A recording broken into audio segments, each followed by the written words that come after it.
Hi guys, அனைவருக்கும் வணக்கம். So இன்னைக்கு நம்ம என்ன கிளாஸ் பார்க்க போறோம்னா, நேற்று டாபிக் 1 பார்த்துருப்போம் சரிங்களா. ஸோ பொது தமிழ், அதுவும் தமிழ் எலிஜிபிலிட்டி பேப்பர் தான் உங்களுக்கு இல்லையா, டிஎன்எம்ஆர்பி ஸ்டூடெண்ட்ஸ் எல்லாத்துக்குமே.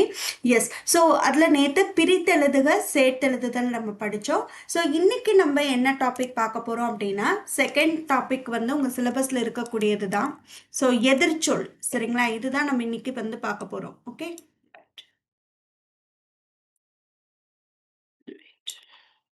எஸ். ஸோ இதுதான் இன்னைக்கான டாபிக். ஸோ எதிர்ச்சொல் பொறுத்த வரைக்கும் ரொம்ப எளிமைதான். ஸோ நம்ம நேற்று படித்தோம் இல்லைங்களா, பிரித்தெழுது சேர்த்தெழுதுக, அதுலலாம் கூட கொஞ்சம் ரூல்ஸு அந்த மாதிரி விதிகள் எல்லாம் படித்தோம். பட் இதில் பார்த்தீங்க அப்படின்னா ரொம்ப எளிமையான வேர்ட்ஸ் தான் கேட்பாங்க. ஸோ ஃபார் அன் எக்ஸாம்பிள் பார்த்தீங்கன்னா, உயர்ந்து தாழ்ந்து, மேடு பள்ளம், ஓகேங்களா. ஸோ இரவு பகல் அதை வந்து கொஞ்சம் மாற்றி அல் அப்படின்னா வந்துட்டு இரவு நேரம். ஸோ அதுக்கு ஆப்போசிட் என்னது அப்படின்னா பகல். ஸோ இந்த மாதிரியான விஷயங்கள் தான் வந்து கொஷின்ஸ் கேட்பாங்க. ஸோ இப்போ நம்ம ஸ்டார்டிங்கில் கொஞ்சம் முக்கியமான வேர்ட்ஸ் வந்து பார்ப்போம். அதுக்கப்புறமா எண்டிங், அதாவது இன்னைக்கான கிளாஸோட எண்டில் ப்ரீவியஸ் இயரில் கேட்டிருப்பாங்க இல்லைங்களா, ஸோ அதையும் நம்ம வந்து பார்த்துருவோம். ஸோ டைரெக்டாக மீனிங் தெரிஞ்சு ஆப்போசிட் போடுறது ரொம்ப எளிமையாக தான் இருக்கும், ரொம்ப யோசிக்கிற மாதிரி இருக்காது. ஸோ இன்கேஸ் தெரிலனா ஆஸ் யூஷுவல் நான் ஒரு டெக்னிக் சொல்லுவேன் இல்லையா, ஆப்ஷன் எலிமினேஷன் டெக்னிக், அந்த மாதிரி வச்சு கூட நீங்கள் என்ன பண்ணலாம், ஸோ எலிமினேஷன் பண்ணி நீங்கள் ஆன்சர் எடுக்க முடியும் சரியா. ஸோ ரைட், ஃபர்ஸ்ட் பார்க்கலாமா. எஸ், அகம் ஆப்போசிட் புறம். அகம்னா என்னங்க, ஸோ ஜென்ரலாக பார்ப்போமே, இதை நம்ம மனப்பாடம் பண்ணுறதை விட பொருள் புரிஞ்சுக்கிட்டோம்னா ஈஸி இல்லையா. அகம்னா உள்ள, ஸோ புறம்னா வெளியே, புறத்தில். அகம்னா உள்ள, புறத்தில்னா வெளியில அப்படின்னு சொல்லுவோம். அஞ்சுதல், அஞ்சுதல்னா பயப்படுறது, அதுக்கு ஆப்போசிட் என்னது, அஞ்சாமை. அடினா அடிப்பகுதி அப்படின்னு சொல்லுவோம், அதுக்கு ஆப்போசிட் என்னது, நுனிப்பகுதி. நுனினா டாப், ஸோ இது பாட்டம், அது டாப், அவ்வளோதான், ரொம்ப சிம்பிள் தான் இல்லையா. அண்மை, அண்மைனா அருகில், எனக்கு ரொம்ப மிக அருகாமையில் அப்படின்னு அர்த்தம். அதுக்கு ஆப்போசிட் வேர்டு தொலைவு. ஸோ அருகில் தொலைவு ஈஸி. அதே அருகிலுக்கு இன்னொரு வேர்டு தமிழ்ல இருக்கு, அண்மை அப்படின்னு சொல்லலாம். அதே மாதிரி தொலைவுக்கு இன்னொரு வேர்டு வந்து பார்த்தீங்கன்னா சேய்மை அப்படின்னு சொல்ல முடியும் சரியா. அதுதான் இங்க கொடுத்துருக்கு சரியா. அமர்ந்து எழுந்து, இது எல்லாத்துக்கும் தெரியும். அமர்ந்துனா உட்கார்ந்துட்டு இருக்கிறது, அதுக்கு ஆப்போசிட் வந்து என்னதுங்க, எழுந்து அப்படின்னு சொல்லலாம். ரைட், நெக்ஸ்ட் அமுதம் நஞ்சு. ஸோ தேவாமிர்தம் அப்படின்னு சொல்லுவோம் இல்லையா, அதுதான் அமுதம். அதுக்கு ஆப்போசிட் என்னது, நஞ்சு இல்லையா. அமைதி, இந்த அமைதிக்கு பாருங்களேன் ரெண்டு மீனிங் வந்து சொல்ல முடியும் கரெக்டா. இங்க பாருங்களேன், அமைதியா இருக்கிறது அப்படின்னு சொல்லுவோம், அதுக்கு ஆப்போசிட் வந்து ரொம்ப சவுண்டு இரைச்சல் கொடுத்துட்டு ஆரவாரமா இருக்கிறது அப்படின்னு சொல்லுவோம். எனக்கு அமைதியான இடத்துக்கு போனா மனசுக்கு ரொம்ப நல்லா இருக்கும்பா அப்படின்னு சொல்லுவோம். அப்போ அது அமைதியான இடம், தியானம் பண்றதெல்லாம் பார்த்தீங்கன்னா அமைதியாக தான் இருக்கும். அப்போ அதுக்கு ஆப்போசிட் வந்து திருவிழா மாதிரியான ஒரு இடத்துக்கு போனால் எப்படி சவுண்டு இறைச்சலாக இருக்கும் இல்லையா, அப்போ ஆரவாரத்தோடு இருக்கிற பிளேஸ் அப்படின்னு சொல்ல முடியும். சிம்பிளாக நம்ம இந்த மாதிரி கோரிலேட் பண்ணிட்டீங்கன்னா ரொம்ப ஈஸி இல்லையா. இன்னொன்று பாருங்களேன், அமைதி குழப்பம். இந்த இடத்துல அமைதிக்கான மீனிங் வந்து மன அமைதி வச்சு சொல்லலாம். இந்த மாதிரி நம்ம ஆப்ஷன்ஸ் ஒரே மாதிரியே நம்ம எதிர்பார்த்துட்டு இருக்கக்கூடாது. தமிழ் பொறுத்த வரைக்கும் ஒரு வார்த்தைக்கு பல மீனிங் நம்மளால எடுக்க முடியும் சரிங்களா. பல மீனிங் இந்த சென்ஸ், ஒரே மாதிரியான மீனிங்லேயே நமக்கு வேர்ட்ஸ் வந்து டிஃப்ரெண்ட்டாக இருக்கும். அதை அந்த இடத்துக்கு ஏற்ற மாதிரி பொருத்தி பார்த்துக்கணும். இந்த இடத்துல பாருங்களேன், என்னோட மனம் ரொம்ப அமைதியாக இருக்குது அப்படின்னு சொல்கிறோம். அப்போ அதுக்கு ஆப்போசிட் வந்து என்ன சொல்லுவோம், நீ ரொம்ப அமைதியாக சாந்தமாக இருக்க, உனக்கு என்னப்பா நான் ரொம்ப குழப்பத்தோடு வாழ்ந்துக்கிட்டு இருக்கேன் சொல்லுவோம் இல்லையா. அப்போ அமைதிக்கு ஆப்போசிட் குழப்பம். புரியுது இல்லைங்களா, கோரிலேட் பண்ணுறது அவ்வளோதான். அரிது எளிது. அரிதுன்னு என்னது, ரொம்ப ரேர். என்னோட மாமா என் வீட்டுக்கு வர்றது ரொம்ப அரிதான செயல், இன்னைக்கு வந்துட்டாரே அப்பா அப்படி சொல்லுவோம். அப்படின்னா ரொம்ப ரேரா நடக்கிறதுன்னு அர்த்தம். அப்ப அதுக்கு ஆப்போசிட் என்னது, ரொம்ப எளிதா கிடைக்கிறது. கரெக்டுங்களா. அருகு பெருகு, அருள் மருள், அருட்பா மருட்பா அப்படின்னு சொல்லுவோம் சரிங்களா. திருவருட்பாவை வச்சு சொல்லுவாங்க. அல் இரவுன்னு சொன்னேன் இல்லையா, அல் அப்படின்னா பகல். ஸோ அதுக்கு ஆப்போசிட் வந்து இரவு. ஆதி அந்தம், ஆதி முதல் அந்தம் வரை அப்படின்னு சொல்லுவாங்க சரி. என்னது, ஆதி முதல் அந்தம் வரை. ஆதினா தொடக்கம், அந்தம்னா முடிவு. ஆழ மிதப்ப, ஸோ ரொம்ப ஆழமான பகுதி. இப்போ கடல் ஆறெல்லாம் எடுத்து பார்த்துக்கோங்களேன், அது ரொம்ப ஆழம் அப்படின்னா ரொம்ப டெப்த்து உள்ளுக்குள்ள. அப்போ மிதப்ப அப்படின்னா மிதந்துட்டு இருக்கக்கூடியதுன்னு அர்த்தம். ஸோ இந்த மாதிரி தான். ஸோ ரொம்ப டிஃப்ரெண்ட்டாக இருக்கிறத மட்டும் பாருங்களேன், அப்படி இருக்கிறத மட்டும் நம்ம பார்த்தோம்னாலே புரிஞ்சிடும். இப்போ இகழ்ச்சி புகழ்ச்சி, இகழ்ந்து பேசுறது, அதுக்கு ஆப்போசிட் புகழ்ந்து பேசுறது இல்லையா. இடும்பை, இடும்பு அப்படின்னாலே துன்பம் அப்படின்னு அர்த்தம். அப்போ அதுக்கு ஆப்போசிட் என்னது, இன்பம். துன்பத்துக்கு ஆப்போசிட் இன்பம் தான் இல்லையா? இந்த மாதிரி ஒரு சில வேர்டுக்கு வந்து டைரக்ட் மீனிங் தெரிஞ்சிருக்கணும். சரிங்களா? இப்ப இடும்பை, இதுக்கு எப்படி இன்பம் வரும்? அப்ப துன்பமா இதுக்கு மீனிங் இருந்திருக்கு. புரியுதுங்களா? இந்த மாதிரி தெரிஞ்சுக்கணும். இதெல்லாம் நமக்கு ரொம்ப ஈஸி. இணை பிரி, இணைஞ்சிருக்கிறது பிரிஞ்சு போறது. இம்மை மறுமை, இம்பிறப்பு மறுபிறப்பு. இயன்ற, இயன்றனா என்னால இன்னைக்கு இது இந்த வேலையை என்னால செய்ய முடியும், இயன்றது. அப்ப இயலாதது, என்னால இந்த வேலையை செய்ய முடியாதுப்பா, இயலாதுப்பா, இல்லையா? இளமை முதுமை நமக்கு தெரியும். இறுக்கம், ரொம்ப இறுக்கமா பிடிச்சு வச்சுக்கிறது. அதுக்கு ஆப்போசிட் கொஞ்சம் ஃப்ரீயா விடலாமே, தளர்வு, இல்லையா? அதுதான். ஸோ இறுதி தொடக்கம், இன்சொல் வன்சொல், இனிமையான சொல், அதுக்கு ஆப்போசிட் வந்து வன்மையான சொல், இல்லையா? ஸோ எஸ், ஸோ இதுதான். ஸோ இந்த மாதிரி நம்ம இன்பம் துன்பம் இன்னா இனிய. ஸோ நம்ம தமிழ் படிச்சிருந்தீங்க, நீங்க பொது தமிழ் படிச்சிருந்தீங்கன்னா தெரியும். இன்னா 40 இனியவே 40. இன்னானா துன்பம் தரக்கூடிய செயல், துன்பம்னு அர்த்தம். இனி அப்படின்னா ரொம்ப இனிமையானது விஷயம், அதுதான் இல்லையா? அடுத்து ஈதல் ஏற்றல். ஈதல்னா கொடுத்தல், கொடுத்தலுக்கு ஆப்போசிட் ஏற்றல். இப்போ நான் யாருக்காவது ஏதாவது கொடுக்குறேன் அப்படின்னா அதுக்கு ஆப்போசிட் நான் ஏத்துக்கிறது, இல்லையா? கொடுக்கறதுக்கு ஆப்போசிட் ஏத்துக்கிறது, அதுதான். அடுத்து உடன்பாடு மாறுபாடு. என்னுடைய கருத்துக்கு யார் உடன்பட்டு இருக்கும், அதுக்கு ஆப்போசிட் மாறுபட்டு இருக்கிறது. கரெக்டா? ஸோ உருவம் அருவம், உருவம் இருக்கிறது, இது உருவம் இல்லாதது, அதை தான் அருவம்னு சொல்றோம். ஸோ இந்த மாதிரி டிஃப்ரெண்ட்டாக இருக்கக்கூடியதை மாத்திரம் பார்த்துக்கிட்டிங்கன்னா கூட போதுமானது. கரெக்டாக? மற்றதெல்லாம் ஈஸியாக தான் இருக்கும். ஏழை பணக்காரர் ஈஸி தான் இல்லையா? ஓங்கிய தாழ்ந்த, ஓங்கி இருக்கு, அதுக்கு ஆப்போசிட் தாழ்ந்து. கரெக்டாக? கீழே புலி தாழ்ந்து அப்படின்லாம் சொல்லுவோம். ஒருமை பன்மை, சிங்குலர் ப்ளூரல். ஒளிக தளர்க, ஒழுங்காக ஒழுங்கின்றி. ஸோ ஒழுங்கா எழுது, அதுக்கு ஆப்போசிட் ஒழுக்கம் இல்லாம ஒழுங்கின்றி எழுதுறாங்கன்னு சொல்றோம். ஒளி இருள், இந்த இடத்துல பாருங்க லகர லகர ரொம்ப முக்கியம். ஸோ இந்த ஒளி வந்து சவுண்டு, இறைச்சலை குறிக்குது. கரெக்டா? இந்த ஒளி வந்து லைட், வெளிச்சத்தை குறிக்குது, அதுக்கு ஆப்போசிட் இருள். ஸோ எந்த லாங்கிறத தெளிவா பார்த்துக்கணும். இதே சிறப்பு லகரம் கொடுத்துருந்தாங்கன்னா ஒளிந்து போ, ஓகேங்களா? ஒளிஞ்சு போயிடு அப்படின்லாம் சொல்லுவாங்க இல்லையா? ஸோ அதுதான் ஒளி, ஒளிச்சு கட்டிடு, முடிச்சு கட்டிடு அப்படின்னு சொல்றோம். ஸோ இந்த மாதிரி லகர லகரம், நகர நகர வேறுபாடு, 2 சுழினா 3 சுழினா, அதெல்லாம் கொஞ்சம் நம்ம நல்லா பார்த்துக்கணும். சரியா? ஸோ நகர நகரத்துல பார்த்தீங்கன்னா இது வந்து என்னது குறிக்குது கண்ணா? மனம், மனசு, மனசு சம்பந்தப்பட்டது. இதே 3 சுழினா அப்படின்னாக்கா நறுமணம், இல்லையா? ஸோ நறுமணம், இந்த மனத்துக்கு ஆப்போசிட் நாற்றம் சொல்லலாம் இல்லையா? இது வந்து நறுமணம், அதுக்கு ஆப்போசிட் நாற்றம். புரியுதா? ஸோ இந்த மாதிரி உங்களுக்கு தெரிஞ்சு வச்சுக்கணும். ஓகேங்களா? ரைட். அடுத்து கஞ்சம் தாராளம், கஞ்ச பையன். ஸோ தாராளமாக செலவு பண்ணுவாங்க. ஸோ கீழை நாடு மேலை நாடு, இதெல்லாம் ரொம்ப எளிமையான வேர்டு தான். குழி மேடு, குழினா கீழே, குழி தோண்டி வைக்கிறோம், அதுக்கு ஆப்போசிட் மேடு, மேடு பள்ளம்னு சொல்றோம் இல்லையா? அந்த மாதிரி தான். குழு தனி, இப்போ தனிச்சு இருக்கிறதுக்கு ஆப்போசிட் குழுவா சேர்ந்து இருக்கிறது, அணியா சேர்ந்து இருக்கிறது. ஏன்னா ஒரு வார்த்தைக்கு ஒரு மீனிங் தான் வருங்கிறது இல்லை. இப்போ பாருங்களேன், தனிக்கு இன்னொன்னு சொல்லலாம், அணி. அணினா அணி, கூட்டமா இருக்கிறத வந்து அணி சேர்ந்து இருக்கிறதுன்னு சொல்றோம், அது கூட சொல்ல முடியும். அதே அணிக்கு இன்னொரு மீனிங் இருக்கு, அணிகலனுக்கும் சொல்லலாம். அணிவகுத்து போறது, கூட்டம் கூட்டமா போறதுக்கு ஒரு மீனிங் சொல்லலாம். இன்னொன்னு அணிகலன், நகையெல்லாம் அணிகிறோம் இல்லையா? அதுக்கு அணிகலனுக்கும் அணி அப்படின்னு சொல்லுவோம். ஸோ இந்த மாதிரி ஒரு வார்த்தைகளை வச்சுட்டு நம்ம ஒரு மீனிங் மட்டும்தான் தெரிஞ்சுக்க கூடாது. ஸோ ஆப்ஷன்ஸை வச்சு நம்ம என்ன பண்ணணுங்க, எலிமினேட் பண்ணி இது கரெக்டா இருக்கலாம் அப்படிங்கிறதையும் நம்ம சூஸ் பண்ணிக்கணும். புரியுதுங்களா? ரைட். கூடி வாழ்றது பிரிஞ்சு வாழ்றது, இதெல்லாம் ஈஸி தான். சஞ்சலம் துணிவு, மனசு சஞ்சலப்பட்டு இருக்கு அப்படின்னா குழப்பத்தோட இருக்குன்னு அர்த்தம். அதுக்கு ஆப்போசிட் துணிச்சலோட அந்த செயல் நம்ம செஞ்சு முடிக்கிறதுன்னு அர்த்தம். சத்ருனா பகைவன், அதுக்கு ஆப்போசிட் நண்பன். ஓகேங்களா? இதெல்லாம் ஈஸி தான். இதுல என்ன டிஃப்ரெண்டா இருக்கிறது, பெருசா எதுவும் இல்லை இல்லைங்களா? சிற்றாறு பேராறு ரிப்பீட் ஆயிடுச்சா? ஸோ சிற்றாறுனா சின்னாறு, ஸோ அதுக்கு ஆப்போசிட் பெரியாறு பேராறு. சரிங்களா? சுருக்கமா எழுதுறது, அதுக்கு ஆப்போசிட் விரிவுபடுத்தி எழுதுறது. ஓகேங்களா? அடுத்து செம்மை கருமை, செய்வோம் செய்யோம், செய்ய மாட்டோங்கிறத தான் செய்யோம்னு சொல்லணும். சரிங்களா? அடுத்து மற்றதெல்லாம் ஈஸி தான். சாந்தம், சாந்தம்னா அமைதியா இருக்கிறது, அதுக்கு ஆப்போசிட் என்னது, உக்கரத்தோட இருக்கிறது அப்படின்னு சொல்லலாம் இல்லையா? கோபம், அதெல்லாமே சேர்த்து இதுல வரும். சரியா? உக்கரம். நெக்ஸ்ட் தக்க வழி தகாத வழி. பாருங்களேன், தக்க வழி அப்படின்னா கரெக்டான பாதை அப்படின்னு சொல்றோம். சரியா? தகாத வழி, தகாத வழியில போய் மாட்டிக்கிட்டான்ப்பா, அவன் வாழ்க்கையே சீரழிஞ்சு போச்சு அப்படின்லாம் சொல்லுவாங்க இல்லையா? ஸோ தகாத வழி, தகாத நட்பு, தக்க நட்பு. ஸோ இந்த மாதிரியான பழக்கத்துல பயன்படுத்துற வார்த்தைகள் தான் இல்லையா? ஸோ அந்த மாதிரி தெரிஞ்சுக்கோங்க. அடுத்து தட்ப வெட்பம். ஸோ தட்பம்னா குளிர்ச்சி, ஸோ அதுக்கு ஆப்போசிட் வெட்பம். தன்மை, அடுத்து வந்து வெம்மை. ஓகே, நெக்ஸ்ட் தன்னாலும் குளிர்ச்சி தான் குறிக்கும். ஸோ தந்தை தாய், தகப்பன் தாய், தந்தை தாய், தமையன் தமக்கை. ஓகே, அண்ணன் தங்கை சொல்றோம் இல்லையா, தமர் பிறர், தலைவர் தொண்டர். சரி தவறு இதெல்லாம் ஈஸி தான்.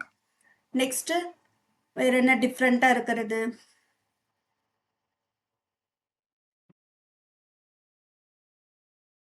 ஸோ இதுக்கு பாருங்களேன், தூய்மை மாசு. ஸோ தூயவன் தூயவள். இது ஏன் மேம் தூயவன் தூயவள் வந்து போட்டிருக்கோம், புரியுதுங்களா? ஸோ இது வந்து எதிர்பாலினத்தை குறிக்கக்கூடியது. எஸ், இது வந்து கேள்வி கேட்குறாங்க சரிங்களா. இப்போ நம்ம எக்ஸாம்ஸில் ப்ரீவியஸ் இயர் கொஷின்ஸ் பார்ப்போம் இல்லையா, பிஒய்க்யூ, அதில் பார்த்தீங்கன்னா உங்களுக்கு புரிதல் வரும். ஸோ தூயவன் அப்படிங்கிறது ஆண்பாலை குறிக்கிறது, தூயவள் அப்படிங்கிறது பெண்பாலை குறிக்கிறது. புரியுதுங்களா? ஸோ அந்த இடத்துல வந்து நம்ம இது எப்படி எதிர் சொல்ல வருது அப்படிங்கிறது யோசிக்க கூடாது. ஸோ அந்த மாதிரியும் கேள்விகள் வருது சரியா, பார்த்துக்கோங்க. அதே மாதிரி தான் தூயன் வீராங்கனை. ஓகே, ஸோ அடுத்து இது வந்து ஆண்பாலை குறிக்குது, இது பெண்பாலை குறிக்குது அப்படிங்கிறது. தொன்மை பழங்காலத்தது, ஸோ அதுக்கு ஆப்போசிட் புதுமையான விஷயம். Okay, right. ஸோ இதில் என்ன டிஃப்ரெண்ட்டாக இருக்கிறது? எல்லாமே தெரிஞ்ச மாதிரி தான் இல்லைங்களா. நீண்ட குறுகிய, நீண்டனா ரொம்ப லென்த்தாக இருக்கிறது, குறுகினா ஷார்ட்டாக இருக்கிறது.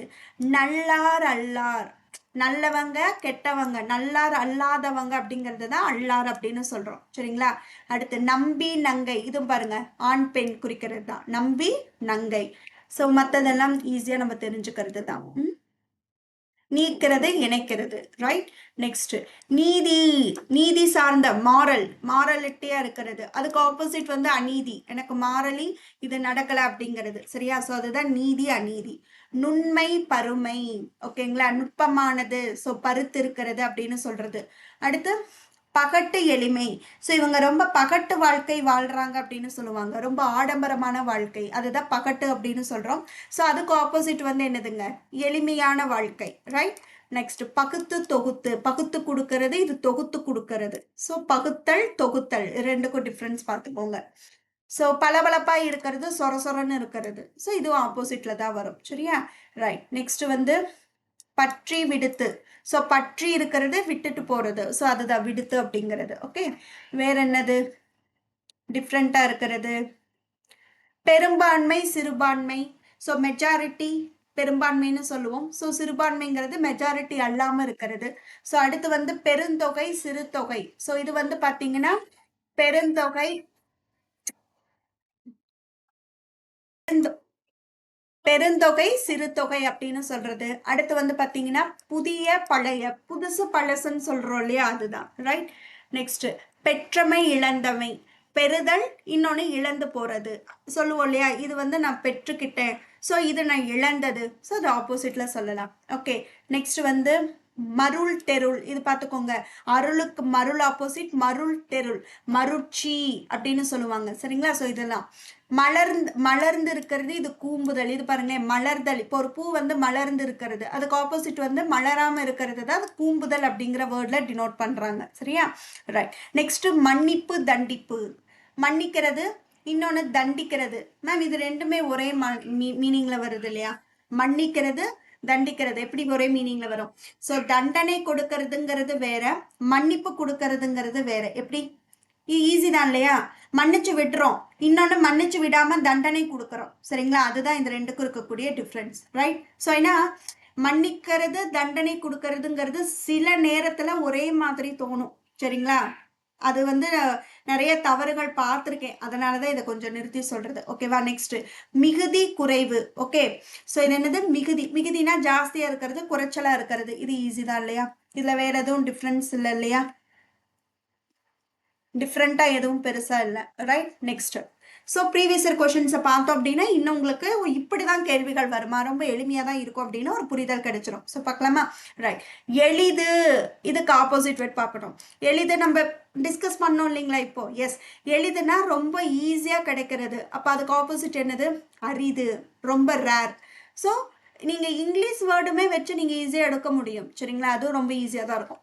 இது பாருங்களேன், இது ரெண்டும் தான் ஆப்போசிட், சிறுசு பெருசு, கரெக்டா, இது ரெண்டும் தான். நெக்ஸ்ட் ஐம்பெருங்காப்பியம். ஸோ பெருசுக்கு ஆப்போசிட் என்னதுங்க, சிறுசு. அப்ப சிறுசு எங்க இருக்குதுன்னு பாருங்க, இந்த இடத்துல பாருங்களேன், குரு காப்பியம்னு இருக்கு. மேம் குருங்கிறத எடுக்க முடியுமா, எடுக்க முடியாது. ஏன், அப்படி ஒண்ணு இல்லவே இல்லை. ஐங்குறுங்காப்பியம்ங்கிறது கிடையாது. ஸோ ஐம்பெருங்காப்பியத்துக்கு ஐஞ்சிறுங்காப்பியம் தான் தமிழ்ல இருக்கு. சரிங்களா? அதனால பெருசு சிறுசு அப்படிங்கிறத பார்க்கணும். சரிங்களா? இந்த மாதிரி கன்ஃபியூஷன் வேண்டாம் நம்மளுக்கு.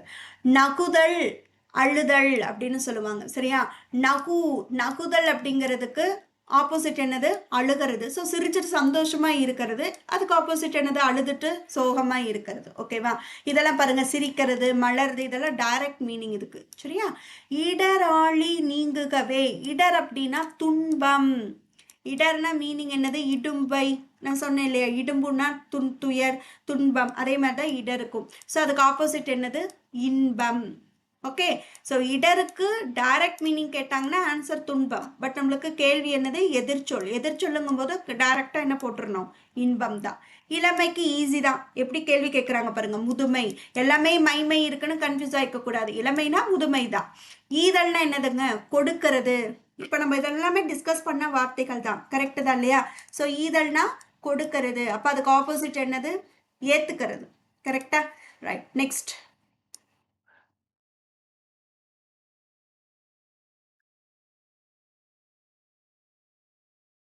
நெக்ஸ்ட் இரவலர், புரவலர் அப்படின்னு சொல்லுவாங்க.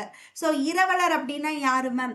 ஸோ இறந்து போறாங்க இல்லையா, அதாவது தனக்கு இது வேணும் அப்படின்னு சொல்லிட்டு ஒருத்தங்க கிட்ட நம்ம கேட்டுட்டு போறோம், அதுதான் இரவலர். புரவலர்னா கொடுக்கக்கூடியவங்கன்னு அர்த்தம். புரியுதா?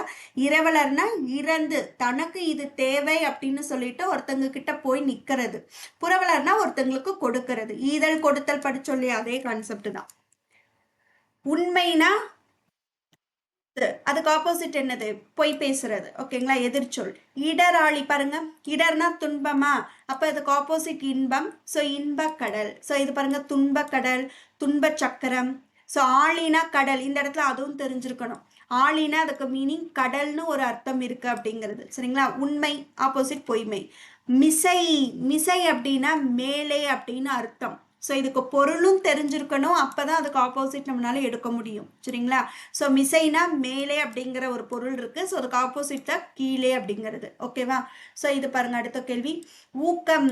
ஊக்கத்தோட செயல்படு அப்படின்னா ரொம்ப எனர்ஜெட்டிக்கா இருக்கணும் அப்படின்னு சொல்றோம் இல்லையா, அதுக்கு ஆப்போசிட் என்னதுங்க? சோர்வு. ரொம்ப சோர்ந்து போய் இருக்கிறது. ஓகேவா? ஊக்கத்துக்கு உற்சாகம் டைரக்ட் மீனிங் எடுத்துக்கலாம். சரியா? ஸோ சோர்வு. உதித்த. இப்ப சூரியன் உதித்தது. சூரியன் கிழக்கே உதிக்குது அப்படின்னு சொல்லுவோம். கிழக்கே உதித்து மேற்கே மறையுது. அப்ப உதித்தனா தோன்றுதல். அப்ப அதுக்கு ஆப்போசிட் என்னது? மறைந்த. புரியுதுங்களா? ஸோ கேள்விகள் பார்க்கும் பொழுது புரியுதா? நெக்ஸ்ட் பாருங்க, எதிர்ச்சொல்ல பொறுத்துக மாதிரி கேட்குறாங்க. Match the following. அணுகு. அணுகுனா நெருங்கி வா அப்படின்னு அர்த்தம். அப்போ அதுக்கு ஆப்போசிட் விலகி போகிறது. ஸோ ஃபர்ஸ்ட் ஒன்னுக்கு 4. ஐயம். ஐயத்துக்கு மீனிங் என்ன? சந்தேக. ஐயக்கண்ணோட பார்க்குறாங்கன்னு சொல்லுவாங்க. சந்தேக கண். அதுக்கு ஆப்போசிட் தெளிவு. ஊக்கம். இப்பதான் நம்ம படிச்சோம், உற்சாகத்தோட இருக்கிறது. அதுக்கு ஆப்போசிட் சோர்வு. உண்மைக்கு ஆப்போசிட் பொய். ஈஸி தான் இல்லைங்களா? 4 1 2 3 ஆன்சர் இஸ் ஆப்ஷன் சி. இதெல்லாம் பார்க்கவே கூடாதுங்க. டைரக்டா நம்ம பார்த்து போட்டே போயிருக்கலாம் இல்லையா? நீக்குதல். நீக்குதல்னா அந்த இடத்துல இருந்து நம்ம எலிமினேட் பண்றோங்கிறது அர்த்தம். ஸோ அப்போ அதுக்கு ஆப்போசிட் சேர்த்தல். கரெக்டா? பாருங்களேன், எதிர்பாலினம் நான் சொன்னேன் இல்லையா, ஞாபகம் இருக்குங்களா? எதிர்பாலினம் கேட்குறாங்கன்ட்டு. சிறுவன். அதுக்கு ஆப்போசிட் சிறுமி.